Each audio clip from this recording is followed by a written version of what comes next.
Hello friends, once again welcome back to my YouTube channel, that is Azhar Technical Zone. So in this video we are going to talk about the planning engineer interview questions. तो इस video में हम लोग बात करने वाले हैं interview questions of planning engineer. तो चले देखते हैं पहले क्वेश्चन की तरफ। What is Primavera and MS project and it's constraints. तो फर्स्ट सवाल ये है कि प्राइमवेरा और एमएस प्रोजेक्ट क्या है और उसके कंस्ट्रेंट्स क्या हैं। चलो देखते हैं कि Oracle Primavera P6 is a project, program and portfolio management tool that is used for planning, managing and executing your project work. So basically Oracle Primavera क्या है, एक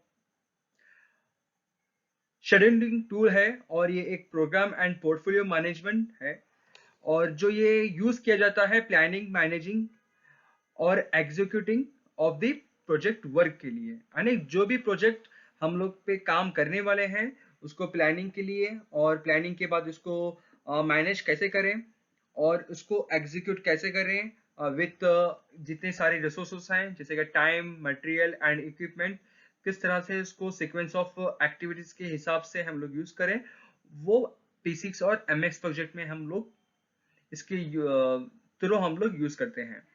और it is designed to handle large and small projects in a number of diverse industries such as construction, manufacturing, energy and IT।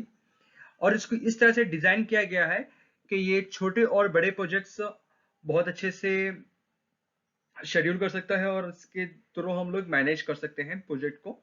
और ये बहुत सारे industries में use होता है जैसे कि कंस्ट्रक्शन इंडस्ट्री है, मैन्युफैक्चरिंग इंडस्ट्री है या एनर्जी इंडस्ट्री है और आईटी इंडस्ट्री है, information technology industries.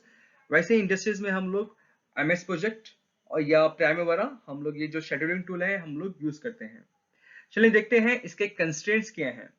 Constraints in Primavera is to fix the early or late start or finish dates of an activity as per following options। Constraints होता क्या है actually Primavera और MS project में? It is used to fix the early or late start or late finish dates of an activity। अब जो भी activity हम लोग शेड्यूल करते हैं तो उसके अंदर कुछ कंस्ट्रेंट्स होते हैं विच आर द फॉलोइंग्स, जो नीचे जो यहाँ पे दिए गए हैं। First one, project must finish by. And project must finish by ये होता है कि आप जो भी अगर सीक्वेंस ऑफ एक्टिविटीज है, ए एक्टिविटी, बी एक्टिविटी, अगर ए एक्टिविटी है आपका एंड देन इसके बाद बी एक्टिविटी आप लोग चालू करने वाले हैं, यहाँ पे देख सकते हो।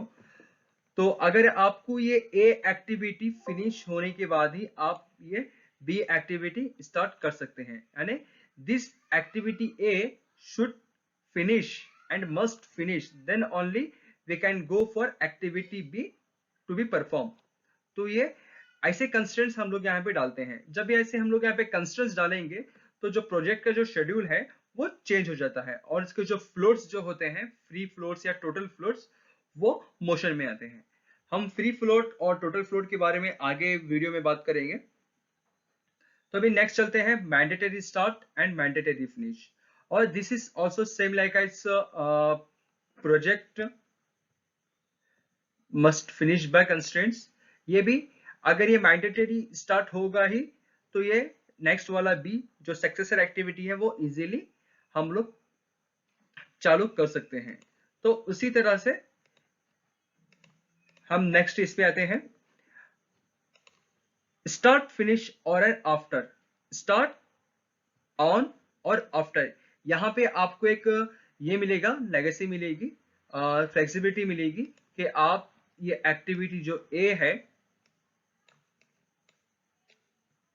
आप इसको कब जाके आप इसको इस्तेमाल करने वाले हैं और कब जाके आप इसको स्टार्ट करने वाले हैं। स्टार्ट और फिनिश, ऑन और आफ्टर, आप इसको चाहे तो आप इसको स्टार्ट कर सकते हो ऑन ए पर्टिकुलर डेट जो प्लान किया गया है, या इसको आप बाद में भी कर सकते हैं। तो इसका मतलब ये होता है कि यहाँ पे आपको फ्लोट मिल जाता है कि ये बी एक्टिविटी करने के लिए। ऐसा कुछ यहाँ पे फिक्स कंडीशन नहीं है कि आप एक्टिविटी ए के बाद ही एक्टिविटी बी स्टार्ट करेंगे, ये आगे पीछे हो सकता है। तो इसका मतलब ये हुआ कि यहाँ पे आपको फ्लोट ज्यादा मिलेगा। और coming to the next, that is finish, start, finish, on or before. This is also same as C constraints. And coming to the last second, that is start on or finish on. ये भी start on और finish on, ये भी एक condition है। अगर ये A start होगा तो then next B start होगा, and this is expected finish। ये कब finish हो सकता है वो हम लोग यहाँ पे constraints डाल सकते हैं। तो एक्चुअली कंस्ट्रेंट्स का मतलब क्या होता है, इन शॉर्ट में आपको अगर बताऊं तो ये, अगर कोई एक्टिविटी ए और एक्टिविटी बी है, यहाँ पे आप एक्टिविटी ए और बी के बाद आप एक्टिविटी सी स्टार्ट कर सकते हैं। जब तक एक्टिविटी ए और एक्टिविटी बी नहीं होगा, जब तक आप एक्टिविटी सी स्टार्ट नहीं कर सकती हो। अगर यहाँ पे अगर आपने डाला कि यहाँ पे स्टार्ट ऑन और आफ्टर, अगर जो बी एक्टिविटी है, ये जो बी एक्टिविटी है स्टार्ट ऑन और आफ्टर, अगर आप ये वाला अगर यहाँ पे सी वाला कंस्ट्रेंट अगर यहाँ पे यूज करेंगे तो यहाँ पे क्या होगा, जो सी एक्टिविटी है ये बी वाले पे डिपेंड नहीं रहेगी, ये आप ए एक्टिविटी के बाद सी एक्टिविटी स्टार्ट कर सकते हो, यानी इसका बी और सी का कुछ भी कनेक्शन यहाँ पे नहीं रहेगा। तो यानी यहाँ पे आपका फ्लोट नहीं रहेगा, तो आप इजीली इसको, ये वर्क को आप स्टार्ट कर सकते हो, यानी एक्टिविटी सी को। तो ये जो कंस्ट्रेंट्स है ये आपका बहुत इंपॉर्टेंटली यूज होगा किसी भी प्राइमेरा और एमएक्स प्रोजेक्ट जब भी आप शेड्यूल करेंगे। Coming to the next question, that is question number 2, what is baseline. Baseline actually है क्या, उसके बारे में हम लोग यहाँ पे जानेंगे। What is baseline? A baseline is a project management, is a clearly defined starting point for your project plan। Baseline actually होता क्या है, ये एक क्लियर डिफाइंड एक पॉइंट होता है जहां पे आप प्रोजेक्ट को स्टार्ट करने वाले हैं, और it is a fixed reference point to measure and compare your project progress against. ये क्या होता है, एक फिक्स्ड रेफरेंस पॉइंट होता है, जैसे कि यहाँ पे आप पिक्चर में देख सकते हो कि एक फिक्स्ड रेफरेंस पॉइंट होता है जिसके अगेंस्ट में आप आपके actual status of the progress को, प्रोजेक्ट को आप चेक कर सकते हो और उस प्रोजेक्ट को आप कंपेयर कर सकते हो। जैसे कि अगर मैं आपको एक एग्जांपल दूं,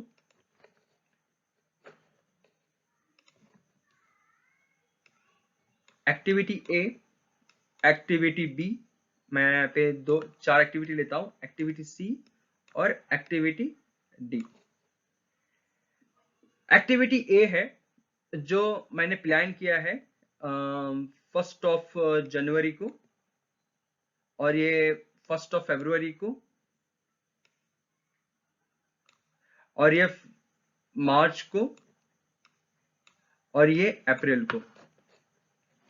तो यहाँ पे बेसिकली होता है क्या है, अगर यहाँ पे मैं 1 फरवरी को, सॉरी 1 जनवरी को अगर मुझे ए एक्टिविटी स्टार्ट करनी है तो ये होगा मेरा रेफरेंस पॉइंट, यानी इसके हिसाब से ये 1 जनवरी को स्टार्ट होगा या नहीं होगा, मैं इसको चेक करूंगा कि ये कब स्टार्ट होगा। अगर ये 1 जनवरी को स्टार्ट नहीं हो रहा है, ये 10 जनवरी को स्टार्ट हो रहा है, तो यहाँ पे ये पता चलेगा कि ये होना चाहिए था स्टार्ट 1 जनवरी को और ये हो रहा है 10 जनवरी को, तो यहाँ पे 10 डेज का डिफरेंस आ रहा है। तो ये जो 10 जो है ये एक्चुअल है और ये 1 जो है ये आपका प्लान है।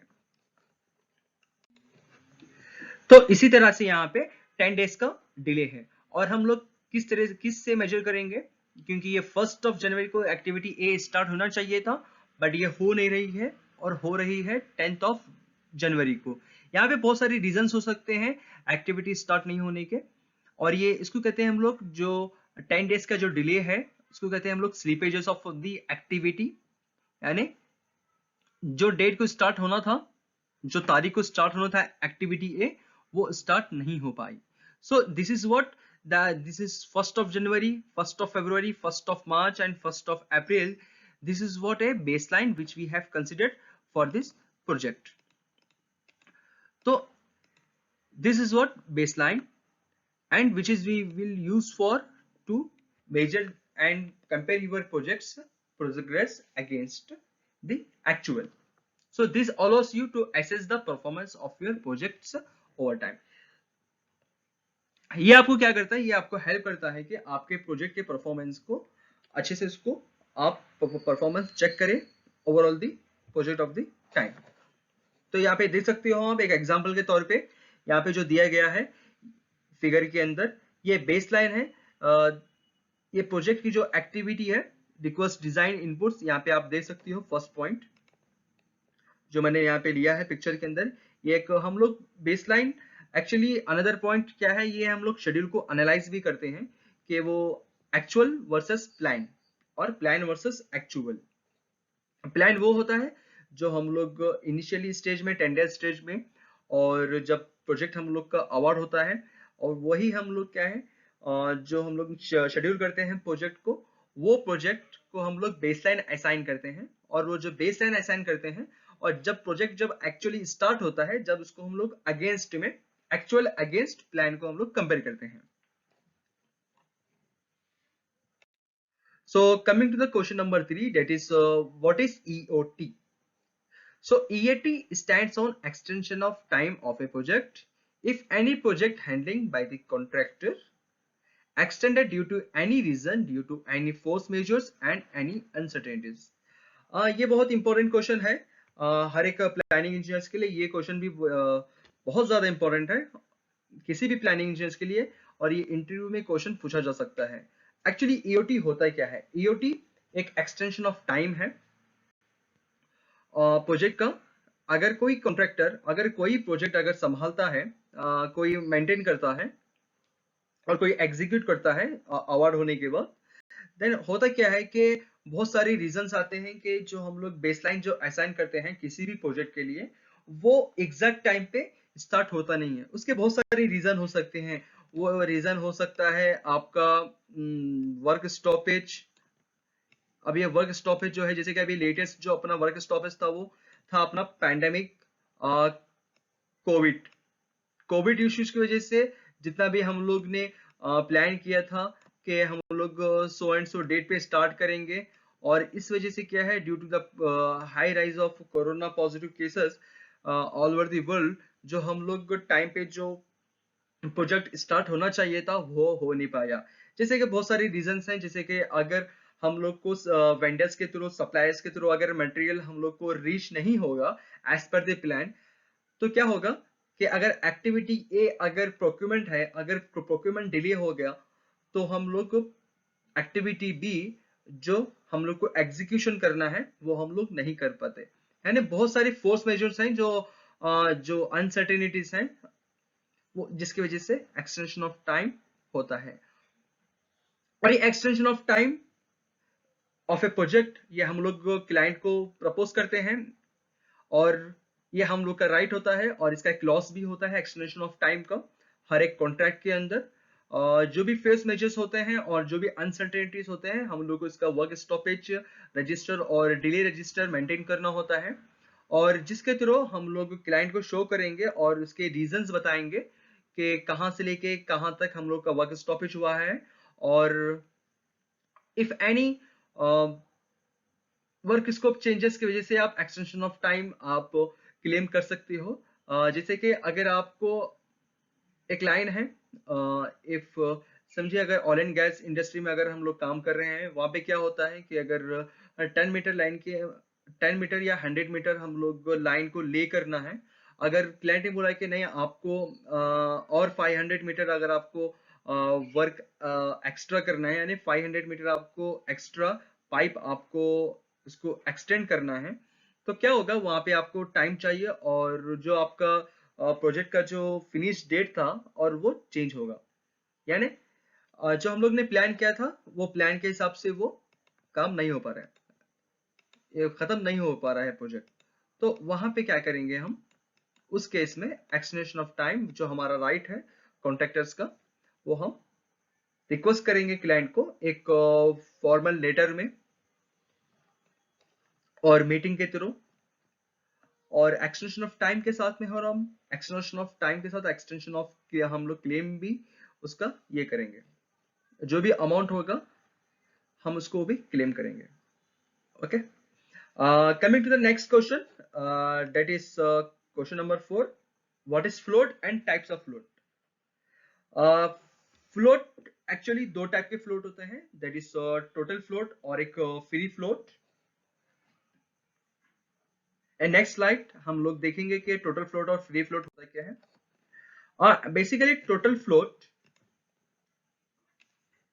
is the amount of the time a task or a project can be delayed without impacting the overall project completion time। Total float को हम लोग स्लैक भी कहते हैं और फ्लोट भी कहते हैं।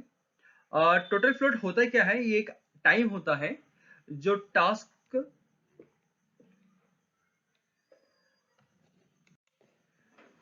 टोटल फ्लोट क्या होता है, एक ये टाइम होता है जो प्रोजेक्ट का जो भी टास्क होता है वो टास्क के अंदर अगर कोई एक्टिविटी डिले हो रही है तो वो डिलेइंग एक्टिविटी क्या होगी, वो प्रोजेक्ट के कंप्लीशन टाइम को अफेक्ट नहीं करेगी। यानी जो लास्ट एक्टिविटी जिस टाइम पे फिनिश होने वाली है वो वही टाइम पे फिनिश होगी। यानी वहां पे जो फ्लोट आ रहा है, अगर 10 डेज आ रहा है तो आप 10 डेज आपके पास टाइम है, 10 डेज आपके पास टाइम है वो प्रोजेक्ट को, वो एक्टिविटी को आप कंप्लीट करने के लिए। अगर आपका फ्लोट पॉजिटिव आ रहा है 10 डेज तो इसका मतलब ये है कि आपके पास 10 दिन है यहाँ पे प्रोजेक्ट वो एक्टिविटी को आप कंप्लीट कर सकते हैं।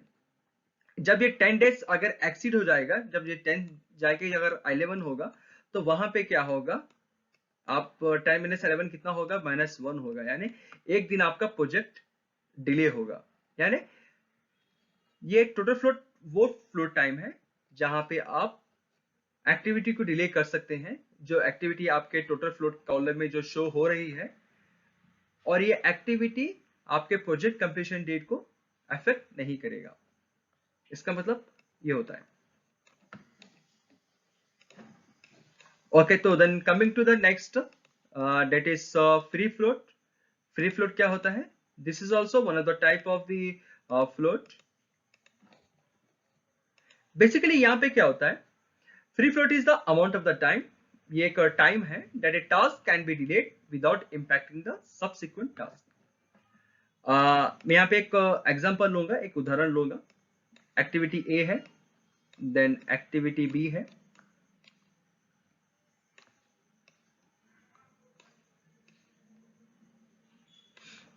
यहाँ पे देख सकते हो अगर एक्टिविटी ए के लिए 10 डेज है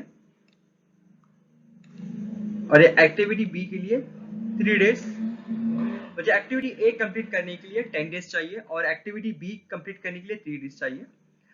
अगर ये 10 डेज जो एक्टिविटी के लिए ए के लिए दिया गया है, अगर इसका फ्लोट है यहाँ पे 12 एक्टिविटी ए में, तो आप एक्टिविटी ए जो 10 डेज है, यहाँ पे आप 10 मैक्सिमम आप 12 डेज आप यानी एक्स्ट्रा प्लस 2 डेज आप अगर आप एक्टिविटी ए को कंप्लीट करने के लिए लेंगे तो यहाँ पे एक्टिविटी बी को कुछ इफेक्ट नहीं होगा। अगर आप ये +2 की जगह पे अगर आप 3 डेज करेंगे तो यहाँ पे एक दिन डिले होगा ये एक्टिविटी बी को स्टार्ट होने के लिए। यानी एक्टिविटी ए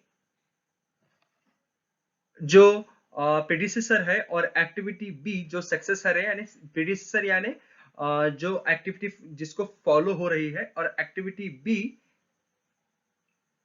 क्या होता है, सक्सेसर होता है जो एक्टिविटी ए कंप्लीट होने के बाद एक्टिविटी बी स्टार्ट होने वाली है। यानी वो फ्री फ्लोट वो टाइम होता है जो अफेक्ट नहीं करता है सक्सेसर एक्टिविटी को स्टार्ट होने के लिए। होप आप टोटल फ्लोट और फ्री फ्लोट को समझ गए होंगे। अगर आप लोगों को किसी को कंफ्यूजन है टोटल फ्लोट और फ्री फ्लोट क्या है, आप कमेंट बॉक्स में आप क्वेश्चन पूछ सकते हैं। Coming to the fifth question, that is what is reasonable range of float you assume while checking the look-ahead work activities। यहाँ पे एक क्वेश्चन है, यहाँ पे एक प्रैक्टिकल बेस्ड क्वेश्चन है। What is reasonable range of float you assume while checking the look-ahead work activities। यानी look-ahead यानी फोरकास्ट वर्क एक्टिविटी, जब भी आप कितना रेंज है फ्लोट का आप एज्यूम कर सकते हैं फोरकास्टिंग द वर्क एक्टिविटीज।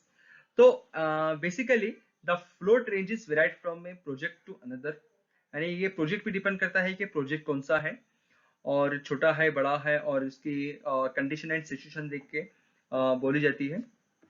या हम किसी पर्टिकुलर प्रोजेक्ट को यहाँ पे सेम एक कोई रूल नहीं है यहाँ पे, वो डिपेंड करता है कि प्रोजेक्ट कौन सा है। In my opinion basically 10% of project duration is the maximum reasonable float for any project, यानी 10% जितना भी अगर 100 डेज का अगर प्रोजेक्ट है, अगर 100 डेज का अगर प्रोजेक्ट है एज पर द बेस लाइन, तो मैक्सिमम 10% ऑफ 100 डेज मतलब 10 डेज होगा, यानी आप ये 100 प्लस 10 डेज 110 डेज,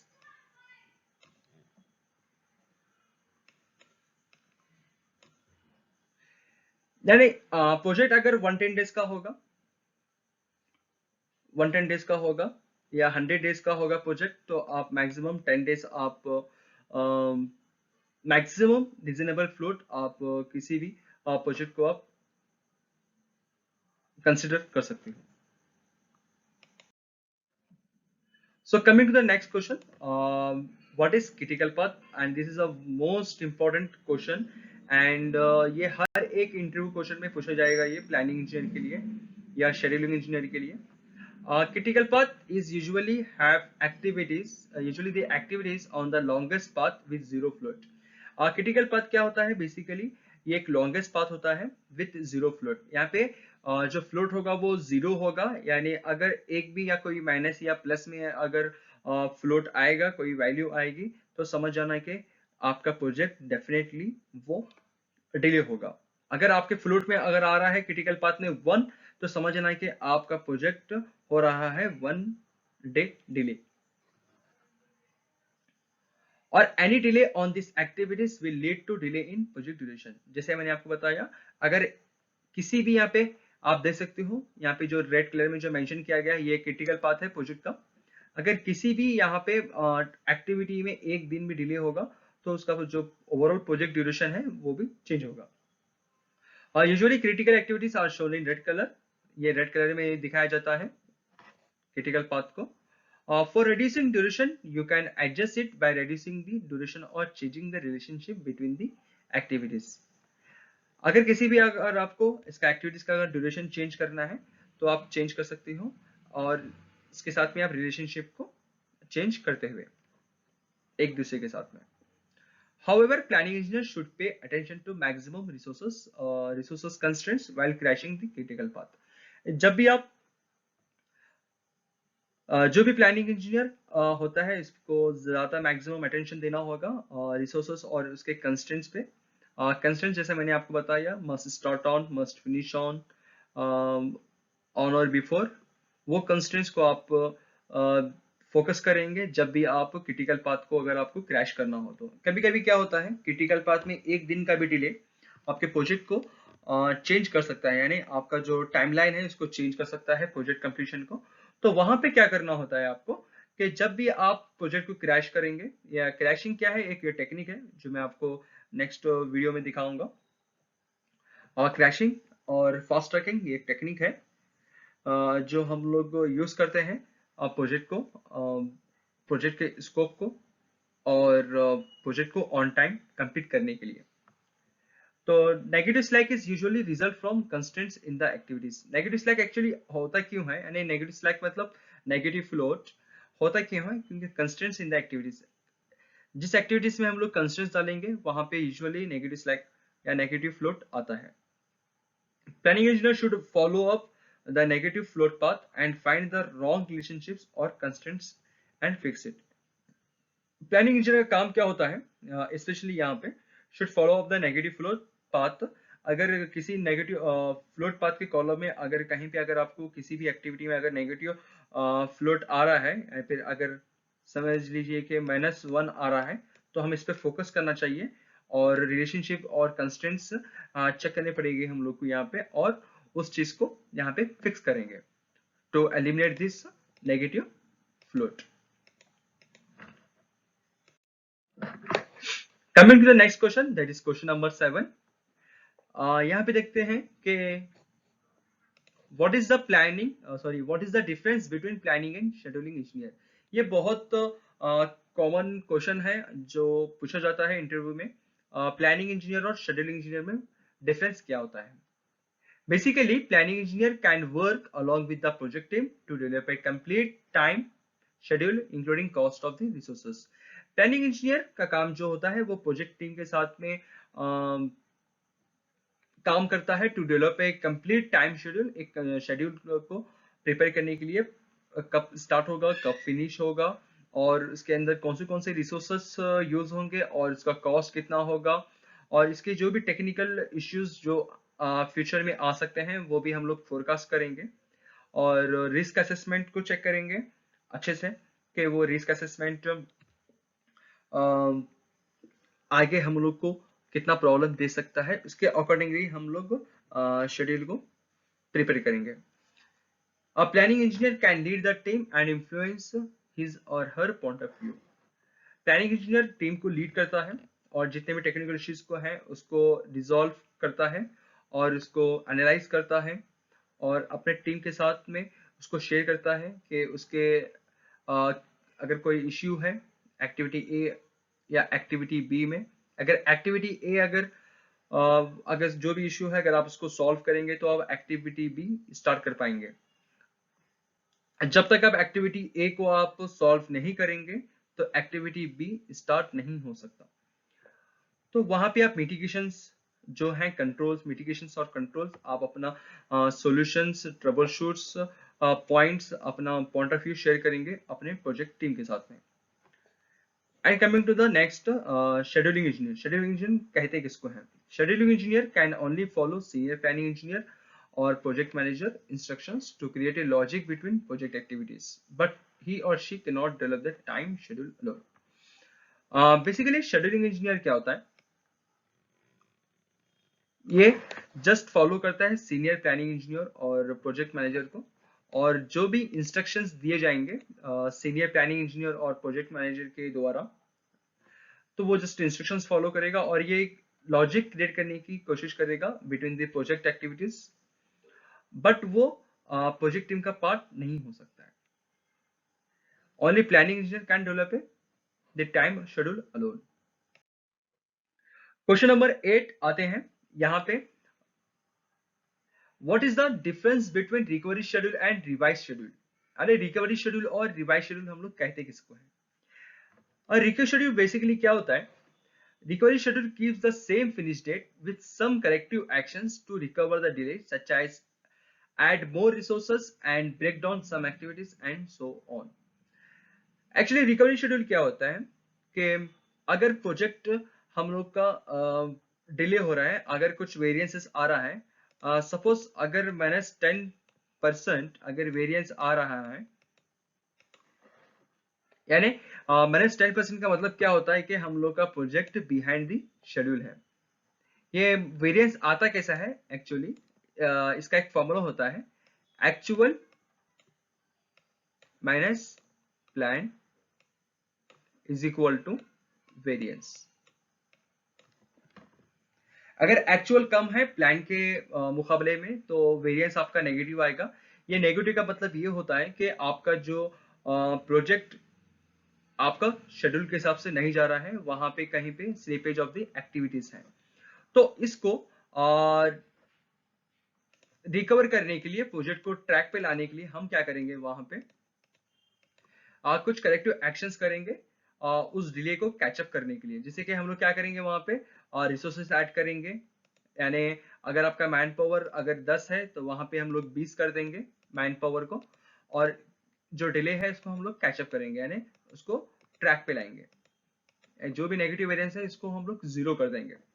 और जो break down some activities and so on, हम कुछ एक्टिविटीज को ब्रेक डाउन करेंगे, और या फिर जो भी आपका स्कोप है, स्कोप को है ना, अगर एक्टिविटी ए बी एंड सी है तो हम एक्टिविटी सी को कट कर देंगे और क्या करेंगे, हम लोग उसको प्रोजेक्ट के शेड्यूल में से निकाल देंगे, यानी वो हम लोग को प्रोजेक्ट को ऑन टाइम कंप्लीट करना है।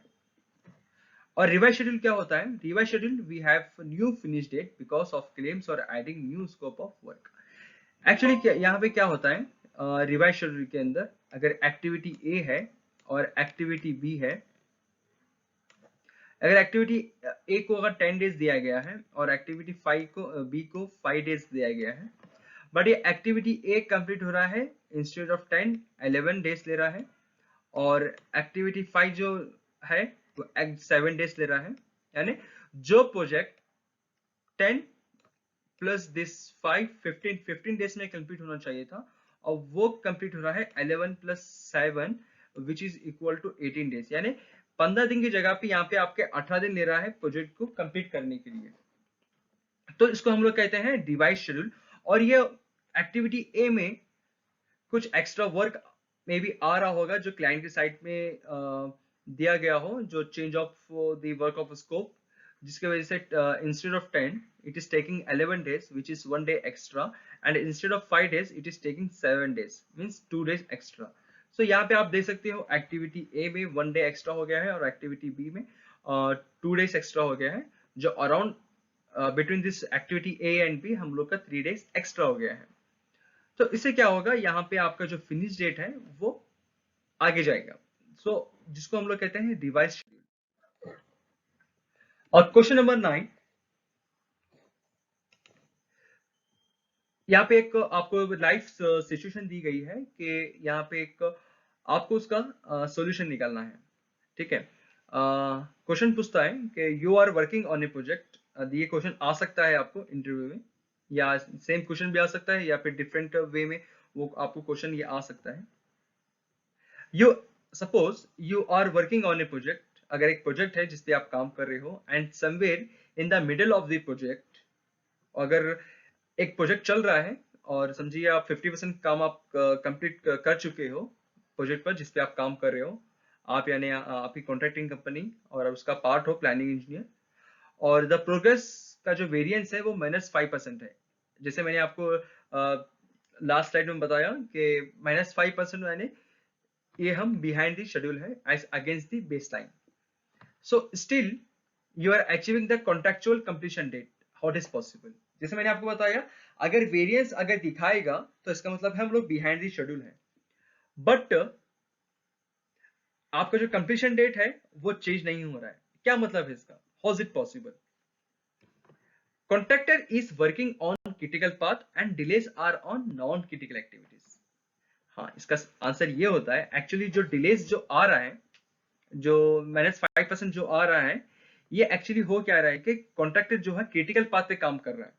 जैसे मैंने आपको बताया, अगर क्रिटिकल पाथ पे अगर एक दिन भी डिले होगा तो आपका ओवरऑल प्रोजेक्ट डिले होगा, आपका ओवरऑल प्रोजेक्ट डिले होगा। बट जो ये -5% जो आ रहा है, ये नॉन क्रिटिकल एक्टिविटीज की वजह से आ रहा है। जैसे मैंने आपको बताया लास्ट एक स्लाइड में कि क्रिटिकल पाथ क्या होता है, अगर एक दिन की डिले भी होगा क्रिटिकल पाथ में तो सारा प्रोजेक्ट ओवरऑल डिले होगा। अगर आप क्रिटिकल पाथ के हिसाब से अगर जा रहे हो, आप जो ड्यूरेशन क्या है, जो ड्यूरेशन उसका समझिए, सपोज अगर activity A, activity B, activity C and activity D, suppose समझिए आप activity A, C and D ये क्रिटिकल पाथ में है।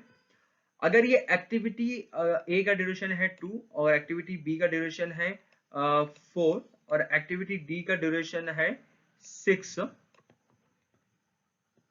अगर आप काम कर रहे हो इस पे, अगर आप यहाँ पे और ये एक्टिविटी बी का ड्यूरेशन है 5 डेज और ये activity A, C and D ये क्रिटिकल पाथ में है, ये 2 डेज, 4 डेज एंड 6 डेज। अगर आप एक्टिविटी ए कंप्लीट कर रहे हो ऑन टाइम, स्टार्ट और फिनिश डेट सेम है आपका, एक्टिविटी सी का भी आप सेम टाइम पे और सेम डेट पे आप फिनिश कर रहे हो, सेम स्टार्ट डेट पे और सेम फिनिश डेट पे, और एक्टिविटी डी भी आप सेम स्टार्ट और सेम फिनिश डेट पे आप फिनिश कर रहे हो, तो आपका जो प्रोजेक्ट है वो कभी डिले नहीं होगा। और जो एक्टिविटी बी है, आप इसको कभी भी आप कंप्लीट कर सकते हो, और ये जो कंप्लीशन है आपका जो लास्ट एक्टिविटी जो डी है, आप उससे पहले आप कंप्लीट कर सकते हैं, इसके बाद नहीं। तो एक्चुअली जो -5% जो आ रहा है ये एक्टिविटी बी की वजह से आ रहा है। ये जस्ट मैं एक एग्जांपल के तौर पे मैं आपको दे रहा हूँ, क्योंकि आपका जो एक्टिविटी ए, सी और डी जो क्रिटिकल पाथ है ये आप अप टू डेट है, इसलिए ये आपका प्रोजेक्ट कंप्लीशन डेट रिवाइज नहीं हो रहा है। होप आप उसको इसका आइडिया मिल गया होगा। Coming to the question number 10, which is last question of this video. ये आपका लास्ट क्वेश्चन होगा इस वीडियो का पार्ट 1 का। Explain what A good schedule means, यानी गुड शेड्यूल होता क्या है। जो भी प्लानिंग एजेंट जब शेड्यूल प्रिपेयर करता है तो उसको गुड शेड्यूल कैसे कहा जाता है, उसका मतलब क्या होता है। Schedule activities must reflect on the projects contract scope of the work, यानी जो भी आपका टेंडर स्टेज में जो भी प्रोजेक्ट अवार्ड होता है, वो जो स्कोप ऑफ द वर्क होता है, SOW, scope of the work बोलिए या फिर वर्क स्कोप बोलिए, there are so many terms. जो भी इंजीनियरिंग पैकेज के हिसाब से जो भी आपको स्कोप ऑफ द वर्क मिलता है उसके हिसाब से आपको शेड्यूल बनाना होगा और उसके हिसाब स्कोप ऑफ द वर्क के हिसाब से ये अलाइन होना चाहिए। तो उसको हम लोग कह सकते हैं कि ये this is a good schedule, ये सही शेड्यूल और अच्छा शेड्यूल है। Dates must be in accordance with contract, जो भी डेट्स हैं स्टार्ट और finish dates, it should be accordance with the contract. Meets the contractual requirement milestones, यानी माइलस्टोन क्या होता है, या स्टार्ट किसी भी एक्टिविटी को, अगर फर्स्ट एक्टिविटी है, एक्टिविटी सपोज मैं लेता हूं एक्टिविटी ए और एक्टिविटी बी,